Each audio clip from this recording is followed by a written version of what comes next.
Hi everyone, welcome to the video for Aintree Day 2.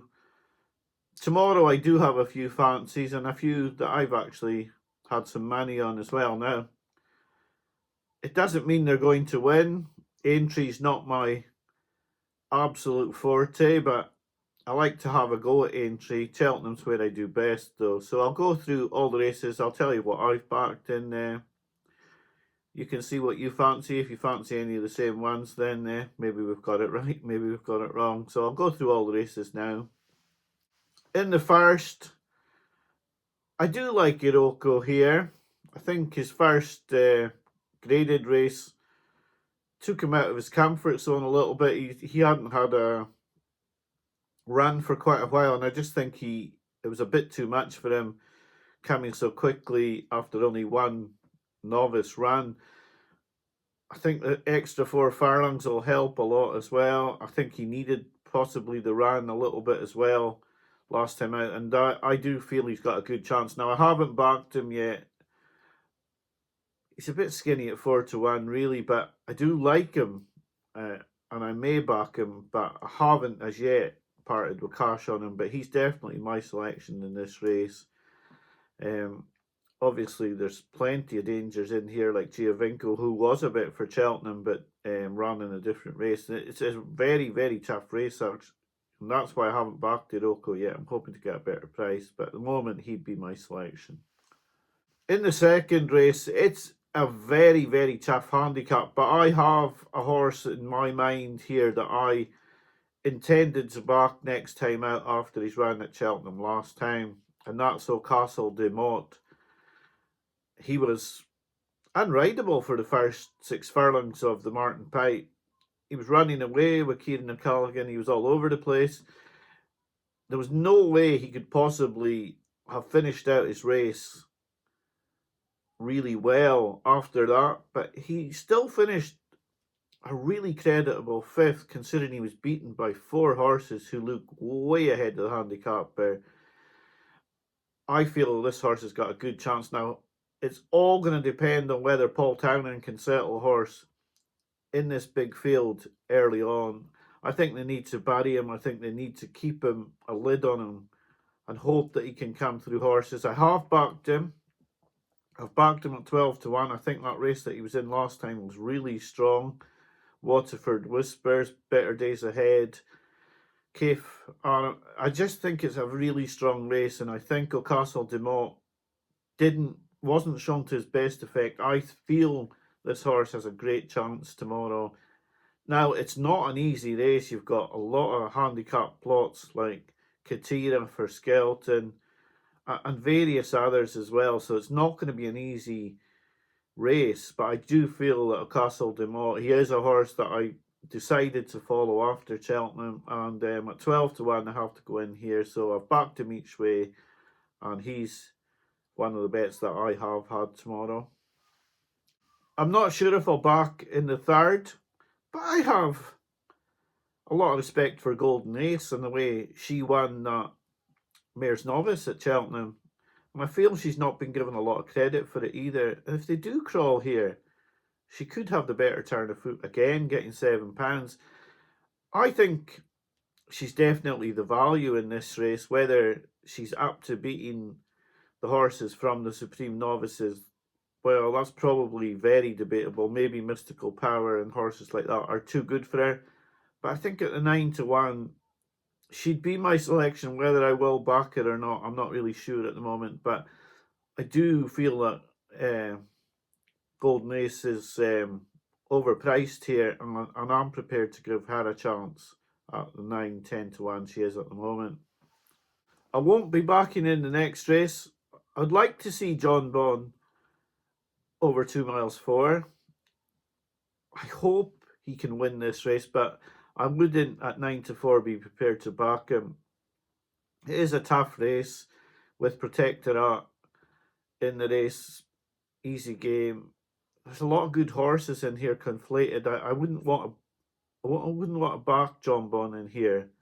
I feel he's a most likely winner, but I'd be wanting a bigger price than the 9-4 available. I'd be looking to get like 7-2, something like that for John Bon, because you're still Not absolutely sure that all the Henderson horses are running to form. Sergino won today, but yeah, I don't think the price is big enough on John Bond. He'd be the probable selection, but not for a bet.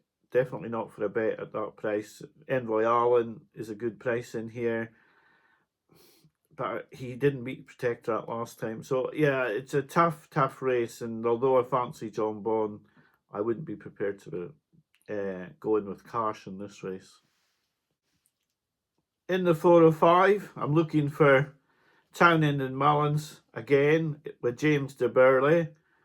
I'd also look at Classic Getaway, but James de Burley I have backed in this race. I've backed him win only. I just wonder if he can jump them silly in this race and win. I have a feeling he could win quite easily, but I think if he doesn't win, he's going to blow out completely, and I'm not prepared to go in each way on him. It'll be a win only bet. I hope he is good enough. He jumps really well, and I'm just hopeful that he could just jump them silly, like I said earlier. I do quite fancy a few in the double green over the 3 days at Aintree, and this is one of them. The Castle de Mott obviously is another, but yeah, I've backed James de Burley. Now, I wouldn't be going in with huge stakes in a race over the national fences, but he is my selection, and I have backed him now. I've not backed him to anywhere near the stakes that I've backed the Castle de Mott. I want to make that clear. I've had a smaller bet on James de Burley, but I do fancy him at the 9-10 to 1 mark. Clearly, in the second last race, everyone will know that I'm going to be keen on Shanna Bob, and I have had a few quid on after Sergino won. Not massive, but I'm hopeful that he can win this and boost his chances for the Brown Advisory next year, for which I have taken a bit of a Hail Mary on him in that race. I do think he's a good horse. This is a very good race. This is almost as good as the Albert Bartlett to me. The Jukebox Man's back here, Dancing City's back from that race. So really, apart from Stellar Story, most of the horses from the Bartlett are back here. Shanna Bob was taken out of the Bartlett, so he is fresh compared with the others. I'm just hopeful that he's as good as I think he is. I hope that he'll run a big race and advertise his claims for next season as a chaser. Like I say, it's a really tough race, but Shanna Bob would be my selection, and I have had a few quid on him at 5 to 1 to win the second last race at Aintree tomorrow. But it's all about running a good race and being ready for the Brown Advisory next season, really. But yeah, I do fancy Shanna Bob in this, and hopefully he'll run a big race.